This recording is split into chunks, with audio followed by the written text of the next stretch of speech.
Every year, lakhs of Indian students go study abroad, chasing a better life. And every year, thousands of them return broke, frustrated, and confused, wondering where things went wrong. Let me say something uncomfortable but honest. Most students who regret studying abroad didn't fail because they were unlucky.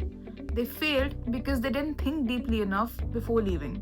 And I'm saying this after studying hundreds of real cases. The single biggest mistake responsible for almost 80 to 90% of these regrets is this mindset. I just want to study abroad, any university is fine. This single sentence ruins careers. A huge number of Indian students don't aim for great universities. They aim for tier 2, tier 3 colleges with low competition and weaker employer reputation. Most people don't realize until it's too late is this. Abroad, college reputation matters far more than it does in India. If you study at a weak university in the UK, Ireland, Australia, or Europe, employers already make assumptions about your skill set before you even speak. And that's not discrimination, that's pattern recognition. Because so many Indians choose poorly, the overall perception of graduates from unknown universities has dropped in several job markets, and that hurts everyone. Here's a reality check. If you went to a tier 3 college in India and struggled, you wouldn't blame the country. You'd understand it's a college problem. The same logic applies abroad. Countries don't owe you jobs, and universities don't guarantee careers. Market rewards signal strength. Top universities send strong signals, weak ones don't. Yet, students spend 30 to 60 lakhs without even asking this question. Do employers even respect the school? If you did this honestly, half the applications would stop immediately. You'd see alumni being stuck in survival jobs, no good companies hiring, and no growth even after spending a lot of years. That's not bad luck. That's data warning you. Now let's talk about cheap Europe trap. Many students choose European countries because tuition seems low. On paper, this decision seems smart. But what they ignore is language reality. Countries like Germany, France, Spain, Italy, and Eastern Europe prefer local language fluency. And if you're not prepared to reach professional level proficiency, your opportunities will collapse drastically. What happens then?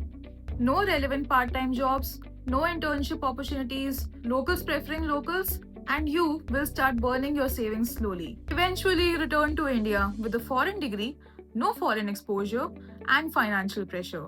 Now, that's not Europe's fault. That's poor planning. Now, let's talk about something nobody likes to say out loud. If someone is helping you apply for free, ask one question. Who is paying them? In many cases, consultants earn up to 3 to 4 lakhs per student from tier 2 and tier 3 universities. You are not the client, you are the product. And that's why they push out these applications onto you. That's why they push easy admits, avoid competitive schools, and don't even talk about outcomes or reputation. Students don't even get to see elite options. Top global universities are brutal. Relentless competition, heavy workload, no spoon feeding, and high expectations. But that pressure changes people. By graduation, these students can think under stress, communicate professionally, and are job ready, not just degree ready. That's why these employers trust these universities. They know that the filtering already happened. Another silent killer, English proficiency.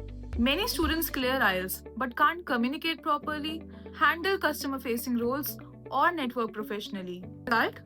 No part time jobs, no confidence, and no local recognition. If your communication isn't strong, why would companies hire you over a local citizen? Language is not a formality, it's survival. The idea that jobs are everywhere once you reach abroad is outdated. Today's market wants proof. Ask yourself honestly, what have you built?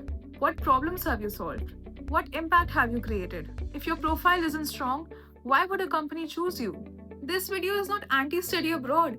It's anti-blind decisions. Going abroad only makes sense when you aim high, prepare deeply, understand the market, and respect the cost of the decision. Otherwise, staying back, building your skill sets, and waiting is far better than wasting 40 to 60 lakhs. Studying abroad is not an escape, it's an amplifier.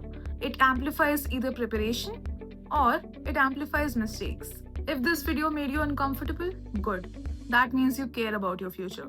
Subscribe if you want honest conversations about education, careers, and decisions that shape decades and not sugar-coated dreams. And if you're confused about whether going abroad makes sense for you, Book a free session using the link below. No selling, no pushing universities, just straight answers. Because regret is expensive and clarity priceless.